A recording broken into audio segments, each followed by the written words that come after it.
Salut les dresseurs et bienvenue sur la chaîne. Ici on parle du monde incroyable de Pokémon et surtout du TCG Pokémon. Aujourd'hui on va répondre à une question que beaucoup de débutants se posent. Comment bien débuter pour créer son premier deck Pokémon? Alors peut-être que tu viens d'ouvrir ton premier booster ou que tu as vu des tournois sur YouTube et tu veux te lancer. Mais entre les extensions, les raretés, les prix et toutes les cartes qui existent, c'est normal d'être complètement perdu. Donc ne t'inquiète pas, dans cette vidéo, je vais t'expliquer ce que sont les blocs et les extensions, les différentes raretés des cartes, comment gérer ton budget intelligemment, les bons plans pour commencer, la composition d'un deck solide, et enfin où et comment participer à tes premiers tournois. Donc reste bien jusqu'au bout, parce que je vais te partager des conseils qui vont vraiment t'éviter de gaspiller de l'argent et te permettre de progresser beaucoup plus vite.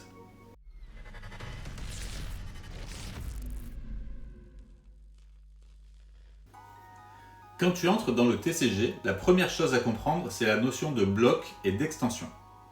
Un bloc, c'est une période de jeu qui regroupe plusieurs extensions. Par exemple, en 2025, nous sommes toujours dans le bloc écarlate et violet.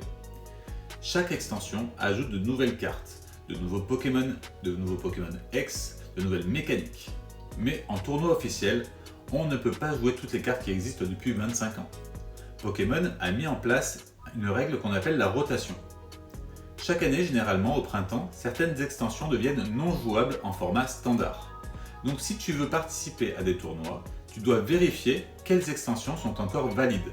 Par exemple, en 2025, les extensions trop anciennes du bloc épée et bouclier ne sont plus jouables, mais les extensions récentes d'écarlate et violet le sont toujours.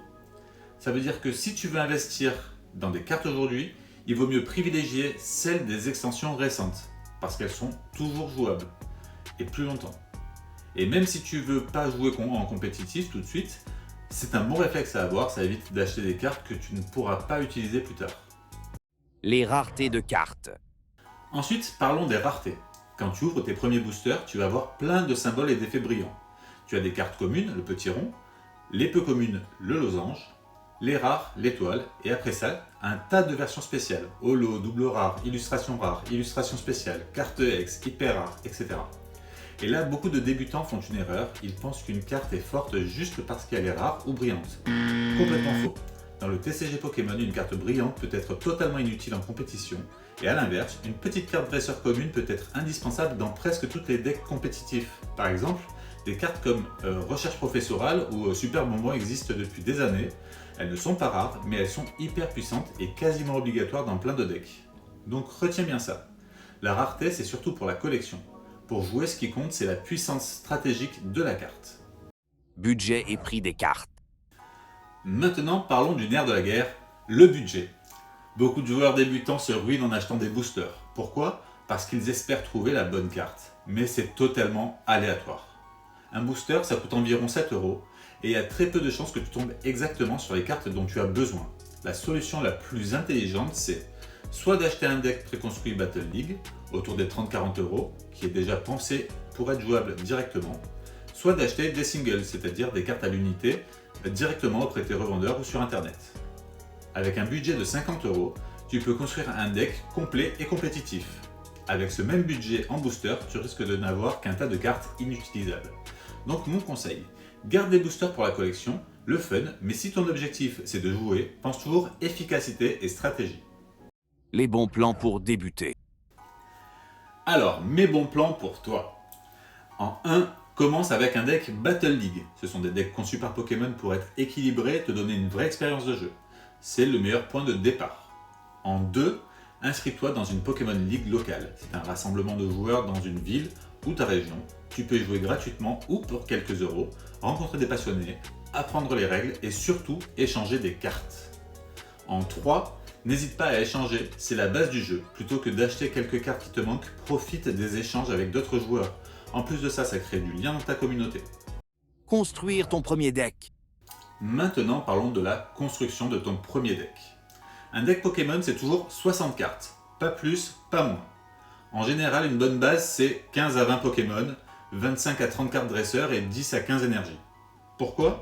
Parce que les cartes dresseurs, ce sont ceux qui te permettent de piocher, chercher des Pokémon rapidement, accélérer ton jeu.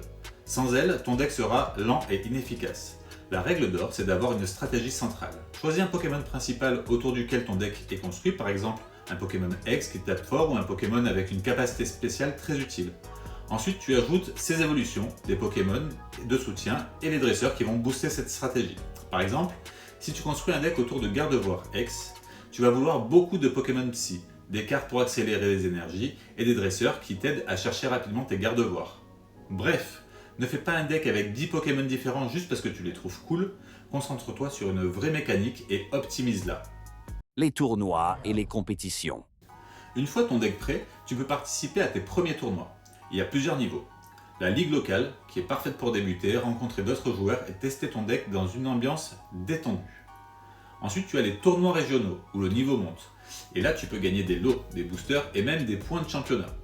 Et si tu es motivé et que tu accumules assez de points, tu peux viser les championnats du monde. Oui, tout le monde peut y accéder, à condition de se qualifier. Donc, même en tant que débutant, ne te bloque pas. Les tournois sont une super expérience et les joueurs sont souvent très accueillants. En conclusion, Voilà, tu sais maintenant comment bien débuter dans le TCG Pokémon en 2025. Comprends les extensions valides, ne confonds pas rareté et puissance, commence par un deck Battle League ou achète des cartes à l'unité. Concentre ton deck sur une stratégie centrale et surtout joue en ligue locale pour progresser. Si tu veux que je fasse une vidéo où je construis un deck pas cher, n'hésite pas à me le dire en commentaire.